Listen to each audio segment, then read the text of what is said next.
8:32 right now. Congestion pricing may be making a comeback. And brush fire fears intensify as firefighters battle more than half a dozen fires since last week. Joining us this morning to talk about that and more is Staten Island Borough President Vito Fossella to bring us up to date on what's happening in his borough. Good morning to you, Borough President Fossella. Good to see you again. It's always good to be with you all. Just happy Veterans Day. Yes. You know, an old timer once told me, if you like your freedom, thank a veteran. So thank God for all the veterans who keep us free. Exactly right. I want to talk right now, first and foremost, about those brush fires happening across the area, including Staten Island. So did any new fires spark over the weekend? How are the fires impacting residents? And there were some smoky conditions over the weekend from some fires in New Jersey as well. Yeah, as was just mentioned, we've gone along, got a number of weeks without rain, and on Staten Island that results in a disproportionate number of brush fires. We had about six of them across Staten Island. The rain helps, obviously, but there's still a concern. And what we're going to hope that a lot of people on Staten Island do is take advantage of a program we work with the state to allow them to obtain a permit and protect their home and protect their family. We have a great fire department who respond almost immediately. But given the amount of open space here, it's always a concern, and we have to be preemptive and ahead of the game, and that's what we're going to try to do in the weeks ahead. Is the air quality a factor right now, though? Is there an issue with the air quality? It was. Every once in a while, people wake up and they'll smell the smoke, or they'll feel it. So yes, it is a concern, especially those with respiratory issues. To the extent that we can, we're never going to stop fires, but we can do whatever we can to minimize the damage and minimize the extent of it. And there are ways in which we can do it.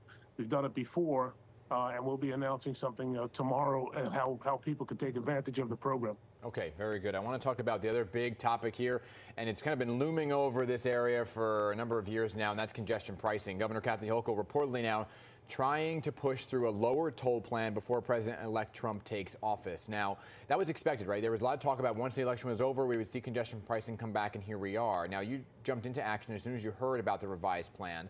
What is your plan to fight this?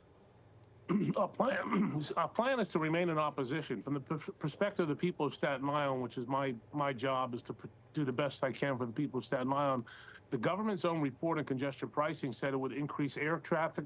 It would increase traffic on Staten Island, increase air pollution, and we would have to pay a third hefty toll to get into Manhattan. So from our perspective, it was a three-strike loser, and we not only mounted political opposition, but we filed a lawsuit in federal court along with the UFT and so many others, elected officials, and that's still pending. So as far as we're concerned, we still stand in strong opposition. It does not make sense for the people of Staten Island. It will cost them, and we're prepared to fight. We're hopeful that they remain in place, but we can only fight as much as we can. Yeah, there have been. I know you have those lawsuits pending, right? And there have been a lot of talk about just the $15 was too high. So this go around, when you look at some of the numbers, it's been thrown around there that it's $9, right? So it has been lowered. Does that at all impact anything for you, or you want just no toll?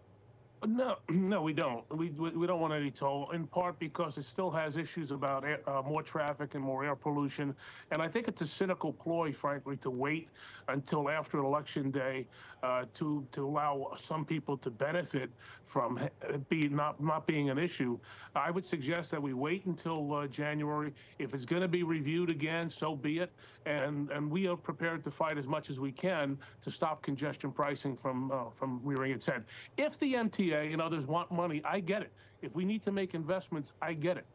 If you want to improve the system, I get it. We are a mass transit desert on Staten Island because of decades of inaction and inactivity, but do it the right way. Go through the legislature, the city, the state, the federal government, and demonstrate the need, not to burden people who don't have no choice but to take their car to get to work or to see a loved one.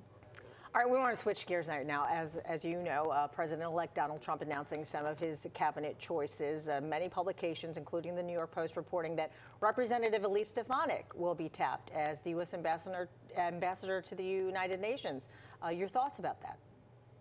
Well, congratulations. I think the last week has been, I know there are a lot of people upset, but across the Staten Island, 65% of the people in Staten Island voted to elect President Trump once again, and you can almost feel it.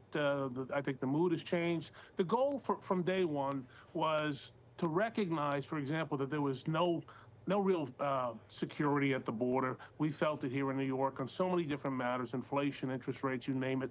And the people of this country stood up and said, enough, we want a new direction. They chose it. And now we support the president, his efforts to bring this country, get it really back on track to where it belongs. So I am very happy that President Trump won. And I think you can feel it. The goal here really is, my opinion, is prosperity at home, peace abroad, and let's get those goals and get them achieved because the American people deserve it. You know, one of those topics was mass deportation. Do you support that? I think that you need to really undo some of the damage that when you come here illegally. Not one of the three of us can't go to another country and say, I'm here, put me up at a hotel, feed me indefinitely, do whatever you want. That just doesn't make any sense. So I think you're going to start seeing some deportation, yes, in the right circumstances, for those who came here legitimately, for those who came here seeking asylum legitimately. I think there's going to be a place for that. But for those who just broke the law, there's got to be a consequence. And I think the American people stood up and said there should be. Yeah. We wanted to ask you just quickly, sad news out of your borough. Former Representative Michael Grimm now paralyzed after a horse riding accident. What have you heard about how he is doing and your thoughts? I think collectively a lot of people Michael's in a lot of people's prayers. A number of weeks ago, he was paralyzed and while he was playing polo, fell off his horse. I don't know the exact way, but we know that he's paralyzed. And people from across the borough have him in his prayers. I know there are people who, like a lot of things, he's got to raise money to get him a rehab so he can hopefully walk again. He should know that we're thinking of him and we want a speedy recovery, and it's in God's hands. So he's in a lot of people's prayers today, I can tell you that. Yeah, there's a GoFundMe page. He's also at the same rehab facility that treated Christopher Reeve after that incident as well. Borough President Vito Fossella, appreciate your time as always to cover a wide range of topics. Great to talk to you. Thank you always. Thanks for having me. Have a great day, everybody. You too. You too.